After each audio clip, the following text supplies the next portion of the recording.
हम लोग देखते हैं first question. Which accounting standard is used for depreciation accounting? ह्रास लेखांकन के लिए किस लेखांकन प्रमाप का प्रयोग किया जाता है? क्वेश्चंस का ऑप्शंस दे रखा है: accounting standard 2, accounting standard 5, accounting standard 6 and accounting standard 13। Accounting standard 2 जो है वो स्कंद से रिलेटेड है। स्कंद का मतलब होता है स्टॉक वैल्यूएशन, स्टॉक के मूल्यांकन से रिलेटेड है। अकाउंटिंग स्टैंडर्ड 5 जो है वो किससे रिलेटेड है? तो लाभ हानि खाते से रिलेटेड है।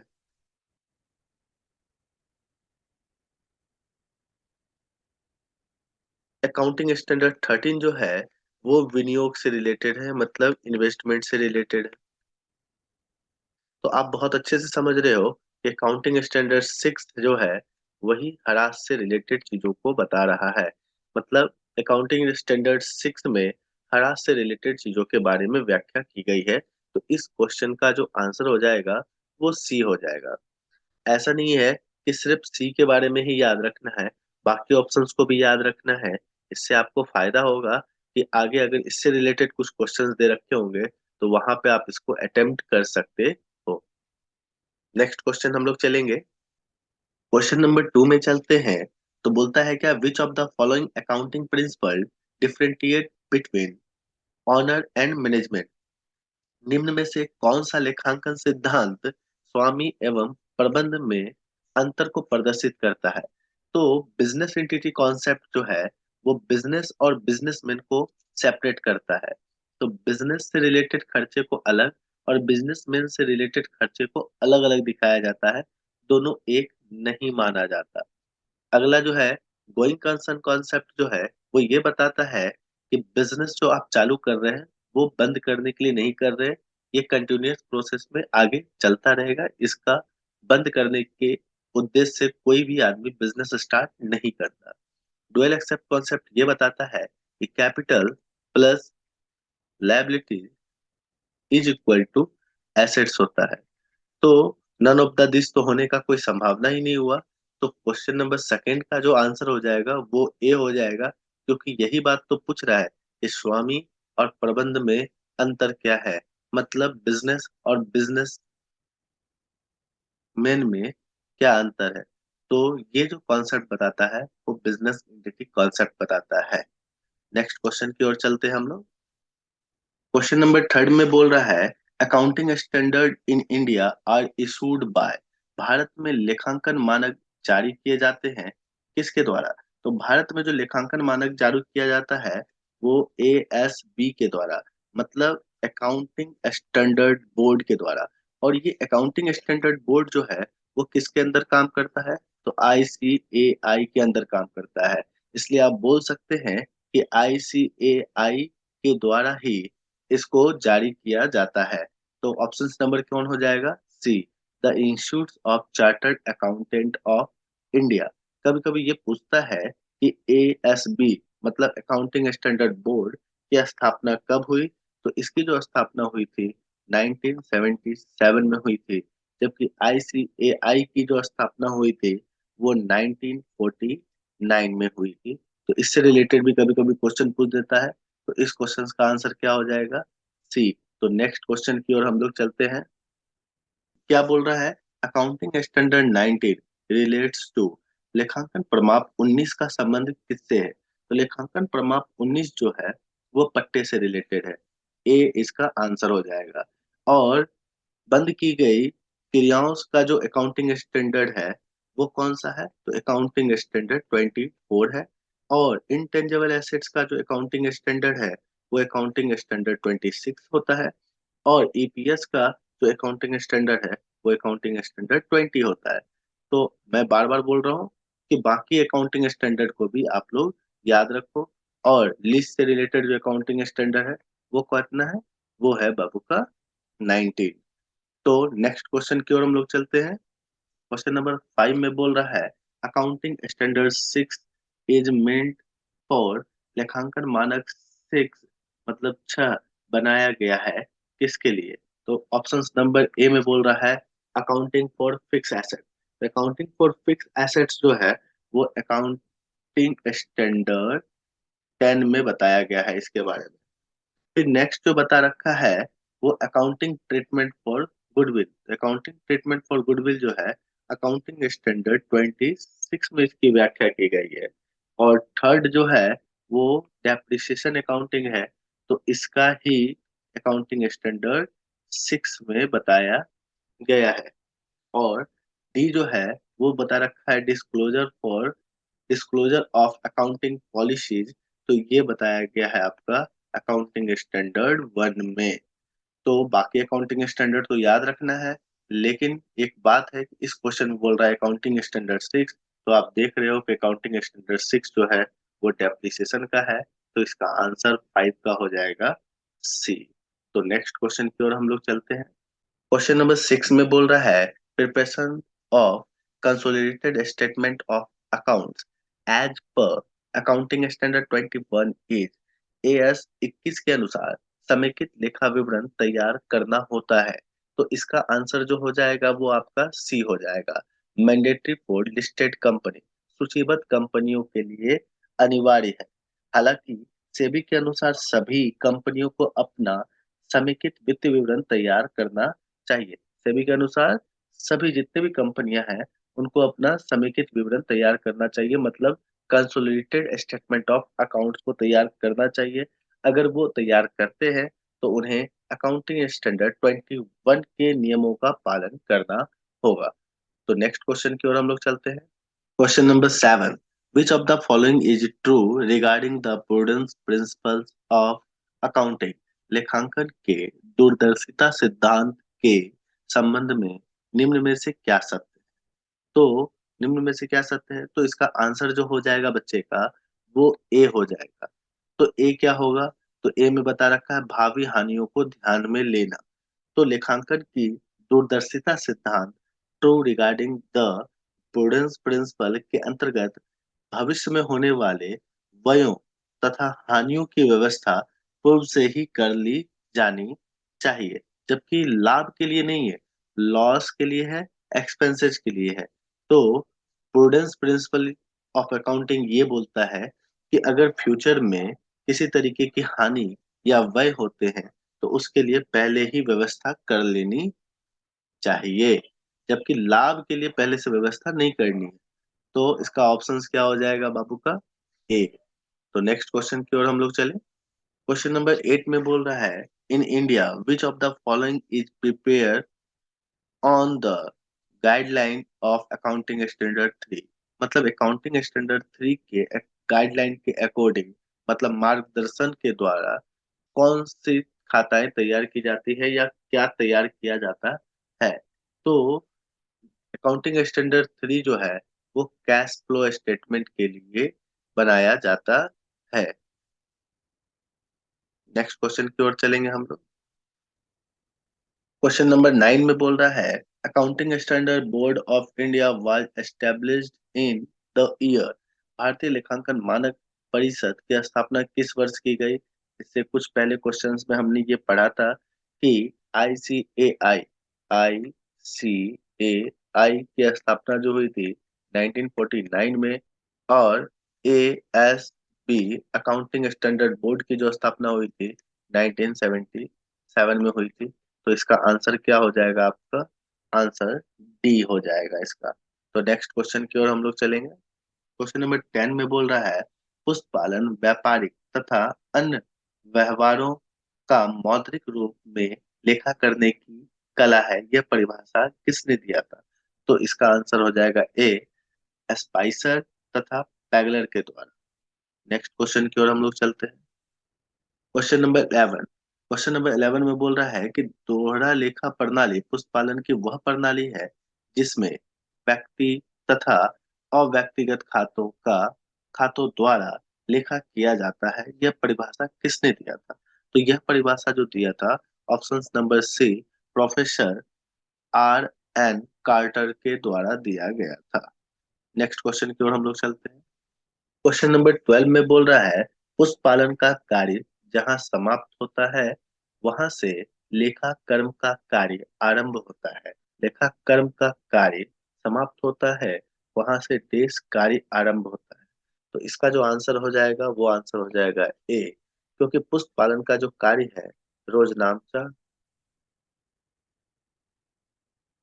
मतलब जर्नल, लेजर तक होता है।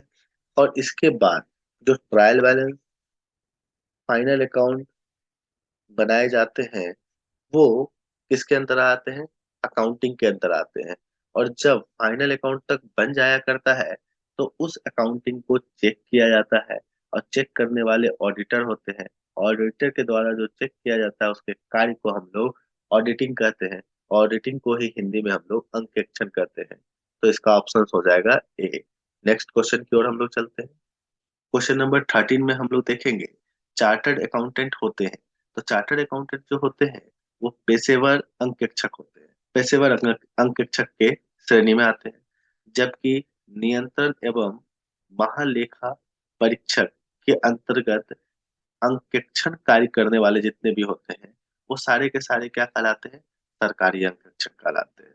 तो इसका आंसर जो हो जाएगा वो आंसर सी हो जाएगा। तो नेक्स्ट क्वेश्चन की ओर हम लोग बढ़ते हैं। क्वेश्चन नंबर 14, निम्नलिखित में से कौन सूचनाओं की प्रक्रिया के रूप में लेखांकन का अंतिम चरण है। तो इसका जो आंसर हो जाएगा बी, सूचनाओं का संप्रेषण। तो लेखांकन का कुछ चरण है।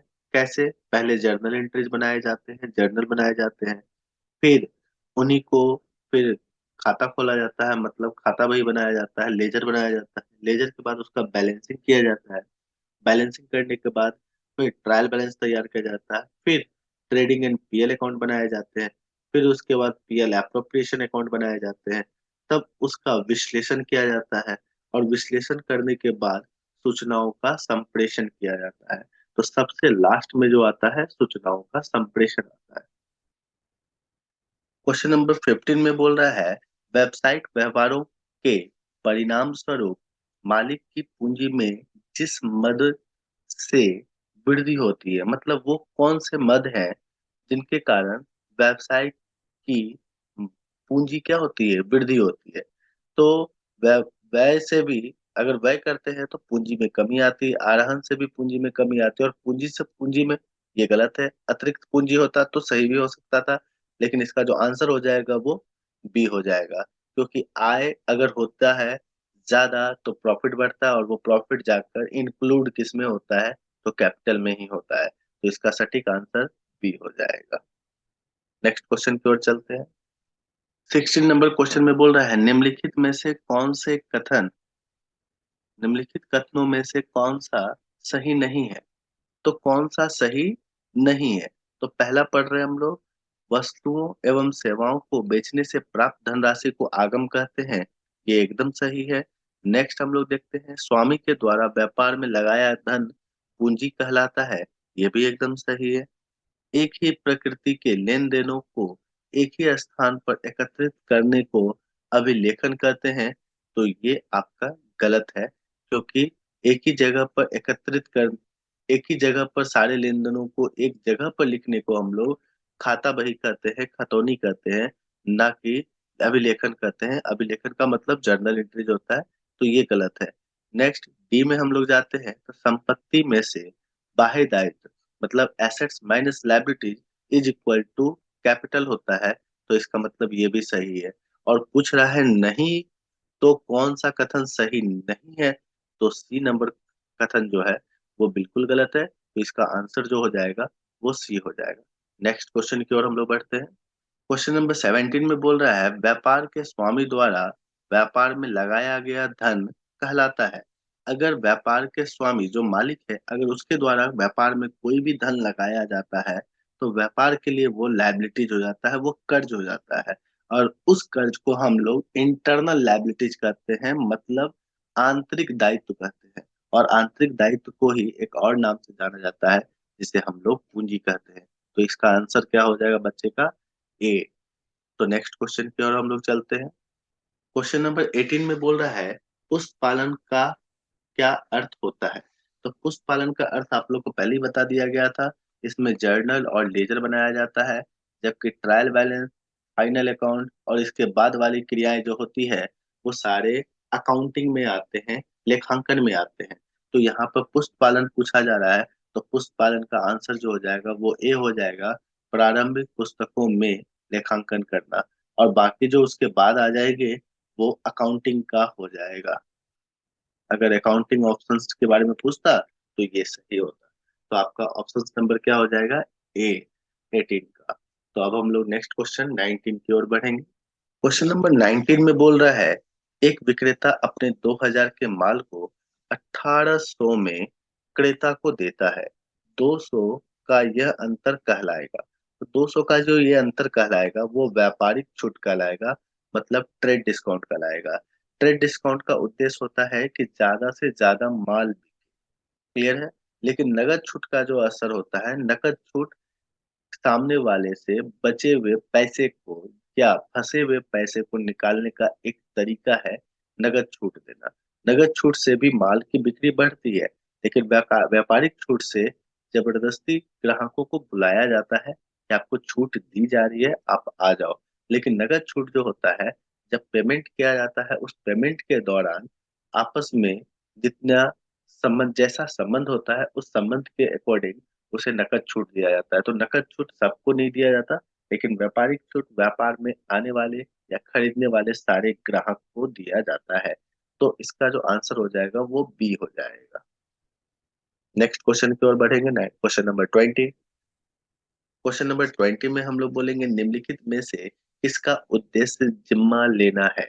तो जिम्मा लेना मतलब जिम्मेदारी लेना, और जिम्मेदारी लेना जो होता है वो कौन किसके अधिकार में आता है, तो वो स्वामित्व के अधिकार में आता है। स्वामित्व का अधिकार बोलिए या दायित्व बोलिए, मतलब स्वामित्व ही किसी तरीके का जिम्मेदारी लेता है अगर व्यवसाय में कुछ होता है तो। तो आंसर इसका जो हो जाएगा वो सी हो जाएगा। नेक्स्ट क्वेश्चन की ओर हम लोग चलेंगे।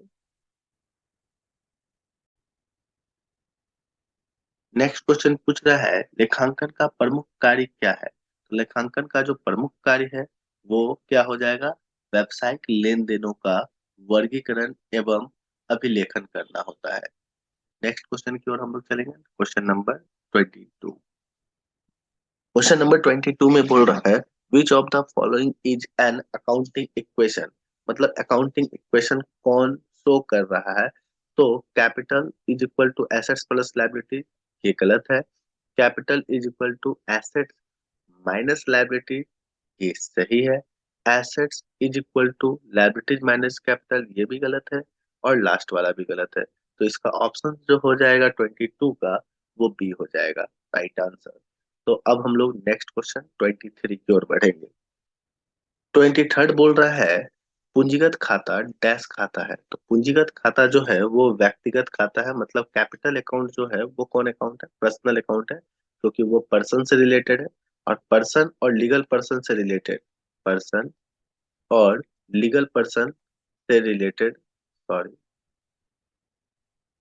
लीगल पर्सन से रिलेटेड जो भी अकाउंट होते हैं वो पर्सनल अकाउंट होते हैं। लीगल पर्सन का मतलब ऑर्गेनाइजेशन, जितनी भी संस्थाएं हैं वो, और जितने भी पर्सन है, जितने व्यक्ति है वो, इन दोनों से रिलेटेड जो भी अकाउंट होता है वो पर्सनल अकाउंट हो जाता है। और कहीं ना कहीं बिजनेसमैन जो है उसके नाम के बदले, मतलब कैपिटल जो है बिजनेसमैन के नाम के बदले लिखा जाता है। तो इसका मतलब ये कहीं ना कहीं ये पर्सन है, और पर्सन है तो कौन अकाउंट हो जाएगा, पर्सनल अकाउंट। तो 23 का आंसर ए हो जाएगा। अब नेक्स्ट क्वेश्चन की ओर हम लोग बढ़ेंगे, 24। क्वेश्चन नंबर 24 बोल रहा है, निम्नलिखित में से कौन सा एक सही लेखांकन समीकरण है।